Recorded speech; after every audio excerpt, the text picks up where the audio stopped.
Chuck's late again. Snooze, you lose, Chuck. All right, Coach. Obviously, y'all bounced back in a big way against Utah. Was there anything in particular you think that your group learned from that loss to that game that will carry over moving forward this season? Oh, 100%. Yeah, everything happens for a reason, and I think that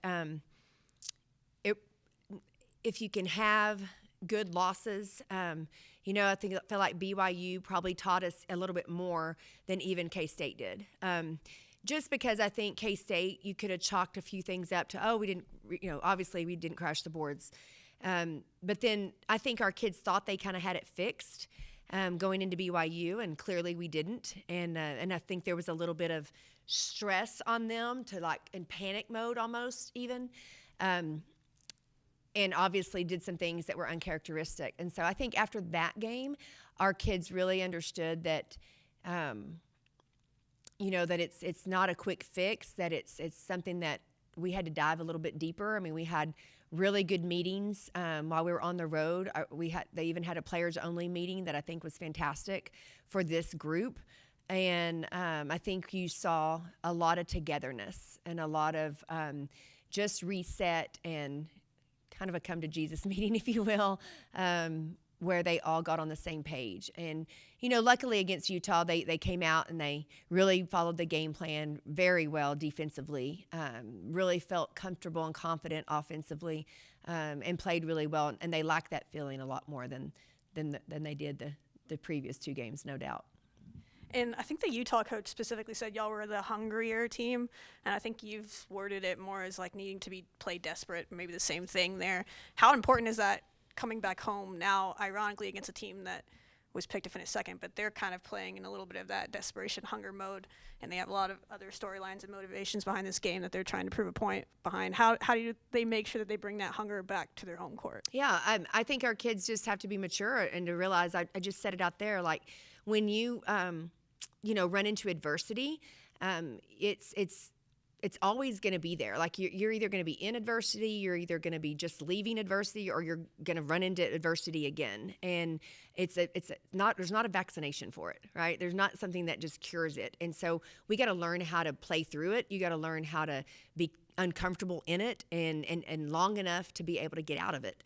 And I think that's what our kids have to figure out, is that nothing's going to be easy. I think even our fans kind of fell into that trap, right? You're 19-0 and you're like, oh, we're cooking. Everything is great. Everybody thinks everything's wonderful when you're undefeated and you're winning. And you're not. You have some problems. You have some adversity, but it's like maybe you just found ways to get out of that adversity through that stretch. And then when we got in it, we didn't get out of it fast enough. And therefore we suffered 2 losses. And so it's not like we found the cure and that we're out of it. Like, we got to keep working. We got to keep finding a way. We're going to be in adversity again. I imagine tomorrow night there's going to be multiple times that we're in adversity, and we're going to have to figure out how to get out of it. And as we talk about right, changing that momentum so that we can get out of that adversity and turn it into some positives for us. So this point in the season, every game is such a big game because there's such parity. I mean, it's unbelievable the amount of upsets, if you will, or wins over opponents that you're not supposed to beat. It's really an incredible race right now, and it's really exciting. So I think everybody is competing at a high level. It really does boil down to who can manage the adversity well enough to end up with a win at the end of the 40 minutes. And Iowa State specifically, obviously they come in with one of the leading scorers in the nation. They have one of the better point guards in the conference as well. They've had some injuries along the way. We can't take that out of account, but they have had those 2 players the whole time. So has it changed the way y'all prepared for them, or do they still have these players? We kind of have the same game plan no matter what, and we'll see who else is on the floor. Yeah, I mean, there's no doubt that your game plan has to center around Audie Crooks. I mean, she's an incredible player. She deserves a lot of focus, and you've got to have a lot of focus on her to be able to beat them. But you can't, take for granted the people around her, because they do a really good job of playing their roles. Obviously, Jada Williams does a great job of running their offense. Their shooters are spotted up, ready, locked and loaded. So it's a tough game plan. I mean, I think they're really hard team to scout. I think they're a hard team to defend. But at the end of the day, they got to guard us too, and that's why you play the game. So it's going to be, I think it's going to be a great matchup and a great 40 minutes.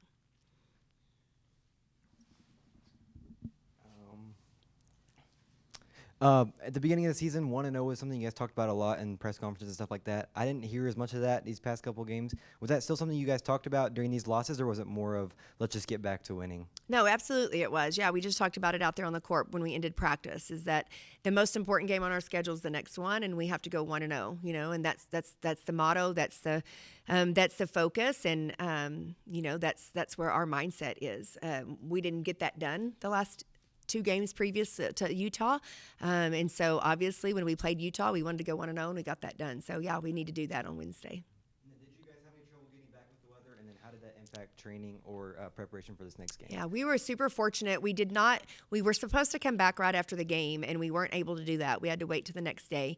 And then we had to wait till around noon to get back. But we did get back safely, and that was our off day. So that it didn't impact us anyway in that manner, and so we've been preparing for Iowa State the last 2 days. Mm-hmm. And then I'm sure you've heard about the stuff with going on with Tess Heel and her eligibility. What are your thoughts on that situation going on? Yeah, I think it's really unfortunate. I think I don't know that I have any thoughts on it, because I think the world of college sports right now is crazy, and it seems it seems something new comes up every single day. But I really hate it for K-State, and I hate it for her too, because to me it just sounds like she might have gotten some bad advice and didn't understand the situation. Because we know Tess, we recruited her, and we know what a great person she is, and it's unfortunate for them that's happened. Hopefully they can get it rectified where hopefully she can continue her career. And since you guys had 3 days between games there in Utah, what do you say made the biggest difference, that time in between, from what y'all did in BYU and then what y'all did days later at Utah?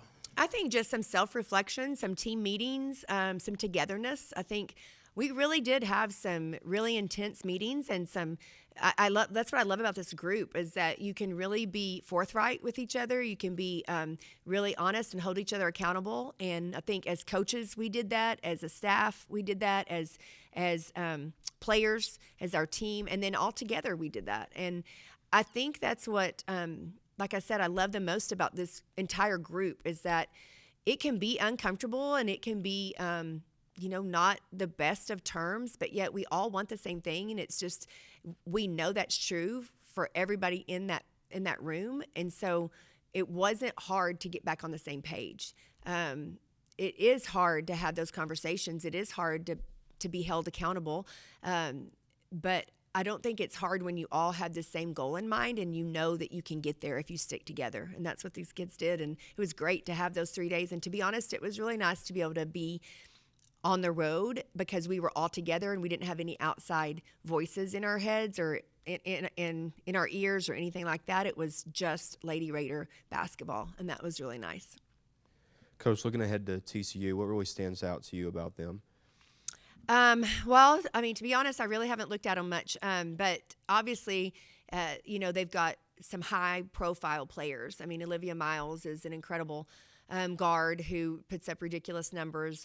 Really fun to watch the times that I have watched her. They've got some really big presence inside that do some really nice things. They got shooters on the perimeter.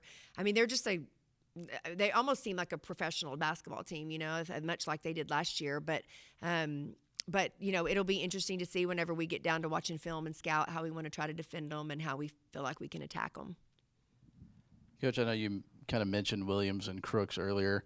How do you go about trying to stop two players that have scored 40 points in a game this season? Yeah, I think you got to be really intentional about your game plan, right? And you got to be willing to make adjustments. I think that if your initial plan isn't working, I think we've got to have a plan B and a plan C even to just change it up. I don't think you can let either one of those kids get comfortable. Audie Crooks has shown time and time again that if she's comfortable, if she can get 2 feet in the paint and get an angle to the basket, she's pretty legit. Like, it's pretty high volume right there and high percentage. Jada, obviously, if she can have her way and pick her shots, she can really get going too. So I think we've got to take away what they like to do and try to keep them as uncomfortable as possible and keep them guessing. We just can't let them get in a rhythm. Anything else? Just a couple of players. Sydney Love, especially in your last game, looked a little bit like Sydney from Germany, I would say. How important is she going to be in this back half of Big 12 play? Yeah, huge. We're so glad to have her back and that she's feeling confident and feeling more like herself. Before the Utah game, I told her that she could really score it for us and get to the rim if she would be aggressive, and she did exactly that. Her defense helps us. It just helps our rotation to not only to let our kids get a little bit of a breather so that we can continue to maybe press or have our defensive intensity, but also just to hold some kids accountable too. Like if we see something going wrong, that we can pull them out and really coach them while not losing ground, and be able to just have a scorer in that spot as well. I think that really helps. But it's just nice to have that rotation and to be able to go a little bit deeper on your bench in the second half of conference. And then Jalen, I know a lot's been said about her offense, but her defense this year has just been vastly improved. What have you seen? Jalen. Jalen. Okay, Yeah, sorry, just making a sure. A lot of them, but Jalen Bristow. We got a lot of them. Her defense has just been vastly improved from last year to this year. What have you seen that has allowed her to take that step, and how important is that because of all the front court players y'all have coming up in the back half as well? I think I'm so proud of Jalen because she really took to heart last year. She was a great teammate. She really wanted to help us last year, but she understood, her limited role, and a lot of it had to do with the defensive side of it. So I think she has really committed herself to the defensive side. I think that she's committed herself to watching film, to using her length. I think she just understands our defensive philosophy better because I don't think that was a high priority for her when she got here. So I think she's been able to really adjust to that. But I would say 100% it's her confidence too. She's confident on the offensive end and on the defensive end and is really doing a great job of using her athleticism. Thanks, Coach. Thank you, guys.